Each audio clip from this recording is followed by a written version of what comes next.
الوصفة تاع اليوم فعالة جدا كذلك في أمراض فصل الشتاء والخريف للصغار والكبار.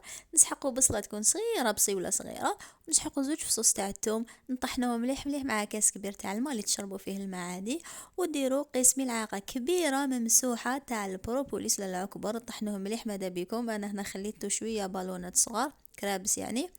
وضيفوا عليه عسل النحل. انا العسل اللي ضفته هو عسل الجرجير، ديروا اي عسل يمشي عادي، برك انا كي عندي الجرجير درت الجرجير. نخلطهم مليح مليح، خلطوا قبل العسل مع البروبوليس قبل ما ترموا البروبوليس في هذاك الجو تاع البصل والا يروح فيه هاي تكتل كامل. وخلطوه، رجوا القرعه مليح مليح، ومن بعد اذا شتو راح تستهلكوها في خلال 24 ساعه خلوها برا. واذا شتو راح تطولوا زعما تشد لكم يومين حطوها في الثلاجه. وكل ما تجوا استعملوا ملعقه مور فطور الصباح بساعه، وملعقه في وسط النهار يعني جويه 3 4، وملعقه في الليل كي تجوا ترقدوا.